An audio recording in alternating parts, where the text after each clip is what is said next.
Bueno, con los dos que opinan de lo que pasó con la semana de Alberto Fernández, me da pie para saludarlo a Carlos Fara, él es consultor, especialista también en comunicación política. Carlos, ¿cómo le va? Buenas noches, gracias por atendernos. Hola. Sí, lo escucho. Ahí está, nosotros también lo escuchamos. Fara, ¿cómo le va? Buenas noches. Bien, muy bien, gracias. Bueno, ¿sabe que cuando planteamos la consigna hasta nos cuesta definir en una palabra lo del presidente? Si lo llamamos furcio, improvisación, yerro, papelón. ¿Usted cómo lo califica esto que pasó esta semana? Y después quiero que nos comente un poquito más en profundidad, más allá de lo que fue, porque no es la primera vez que Alberto Fernández es muy cuestionado por su discurso público.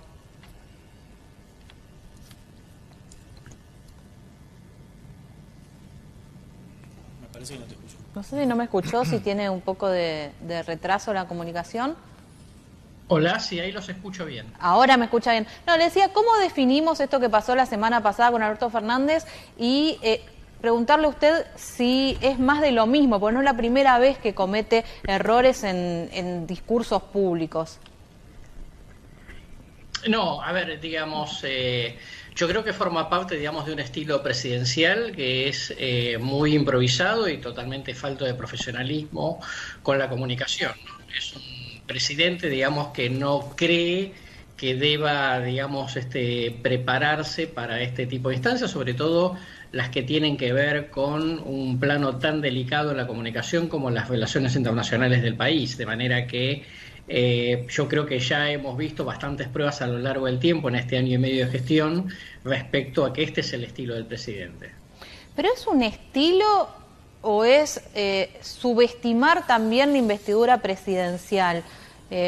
Porque todo esto degrada, digamos, no sé si Alberto Fernández, en donde, bueno, algunos entienden que no fue para tanto, otros incluso dicen que no se lo entendió en la profundidad del concepto, pero no, a ver, ¿es un estilo o es una degradación de la investidura presidencial? No, es un tema de estilo, digamos. Obviamente es un estilo que no le hace bien a su propia autoridad desde ya, y eso le hace perder legitimidad, tanto interna dentro del frente de todos como externa en la opinión pública, y por supuesto, digamos, con todas las consecuencias que eso tiene en distintos aspectos muy delicados, ¿no? Como la legitimidad de sus acciones frente al tema de la pandemia, o por ejemplo lo que implica o lo que puede implicar respecto a la credibilidad económica del gobierno. Fara, mi nombre es Martín Varela, buenas noches. ¿Qué tal? ¿Cómo le va? Muy bien, gracias.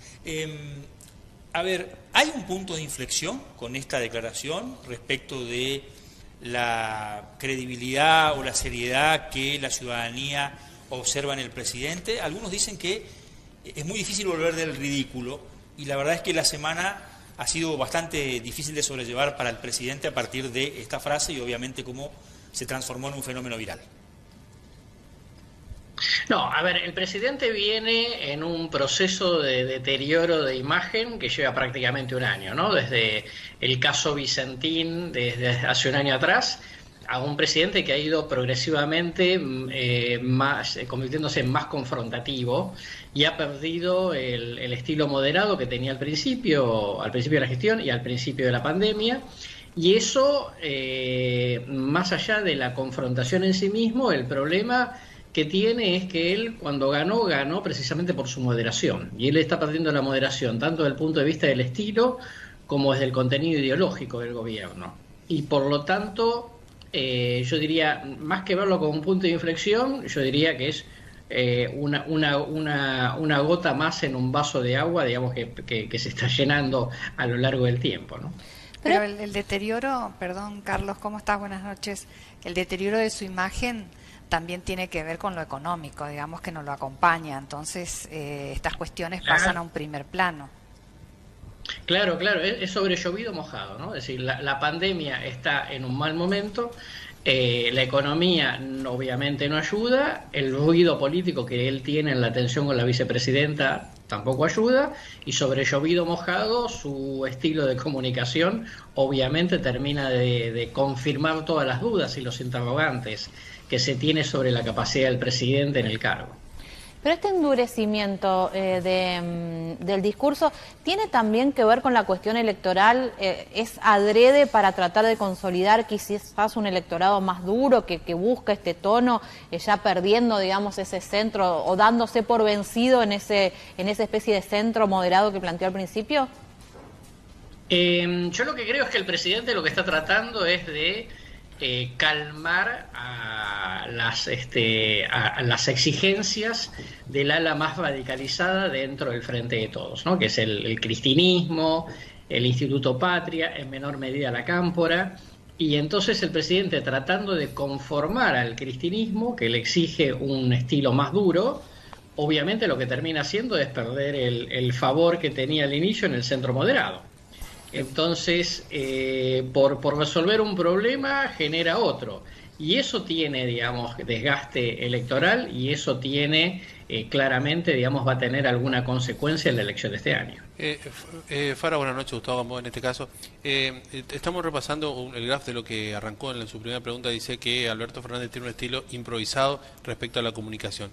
De acuerdo a lo que nos vas narrando, nos vas contando, este cambio sobre la marcha que va teniendo Fernández en su gobierno, también es en un sentido improvisado en muchos aspectos. Y esta semana, por ejemplo, un ejemplo nada más fue el tema del monotributo.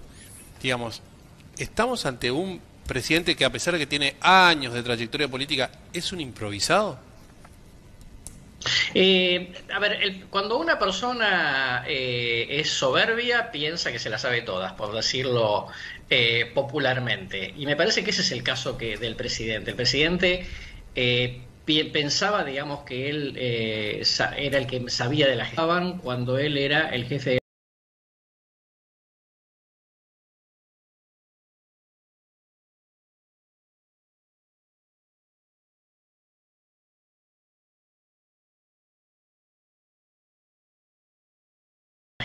cuando él era el jefe de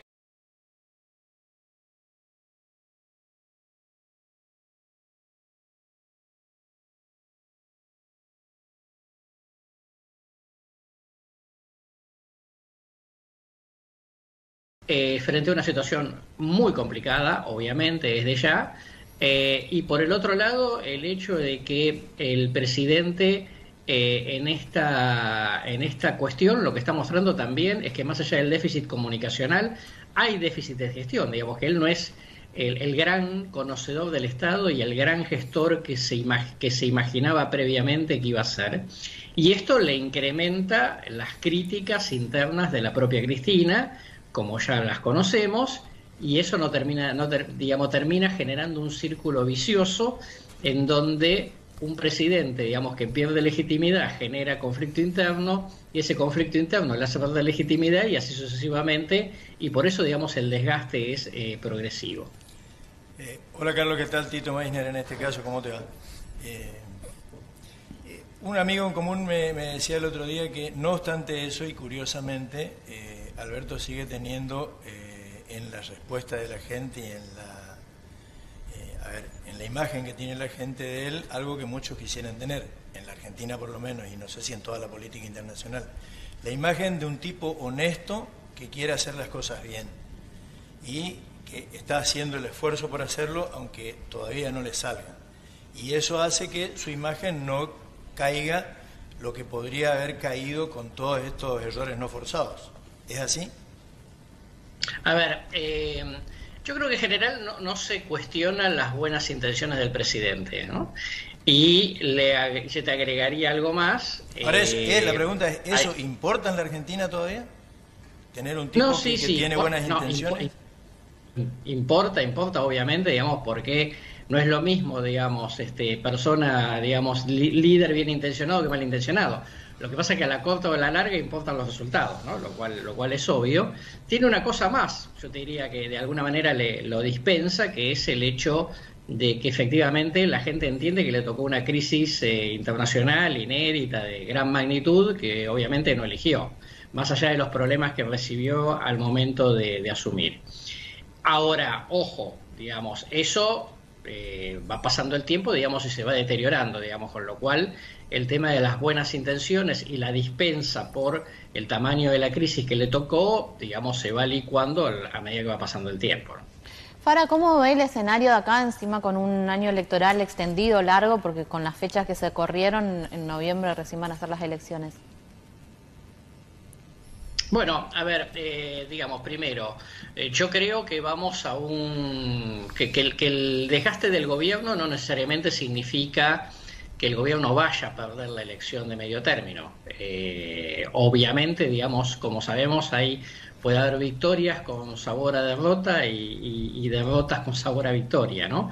Con lo cual que el gobierno pierda espacio de ese 48% que logró en la elección de 2019, seguramente, digamos, se va a deteriorar, porque se están deteriorando todos los oficialismos a nivel regional, y esto, digamos, puede hacer que tenga sabor a una victoria pírrica, ¿no? Que esto es si gana, pero digamos, pero con muchos interrogantes, ¿no? Porque tampoco, digamos, se espera que vaya a haber, digamos, como un gran cambio en el electorado, por lo menos hasta acá. Eso, digamos, vamos a ver si lo puede capitalizar la principal oposición, que es Juntos por el Cambio, y si en algunos distritos, digamos, caso Provincia de Buenos Aires, aparecen algunas alternativas que pudiesen aprovechar esta situación, como una eventual lista encabezada por el exministro Florencio Randazzo. A partir de eso, digamos, yo creo que vamos a ver un escenario en general muy complicado, porque todavía quedan 5 meses por delante. La pandemia está en un gran interrogante a nivel mundial y regional. Y por el otro lado, digamos, cuánto va a terminar sintiéndose en la calle el crecimiento económico estadístico que todos los economistas auguran, bueno, también, digamos, forma parte del problema. Carlos, muchas gracias, muy amable. No, por favor, que tengan buenas noches. Bueno, Carlos Fara, analista, contándonos cómo ve esta situación del país. Pero hoy había adelantado Cristina Vicentín una cuestión vinculada a la fecha de elecciones en Corrientes y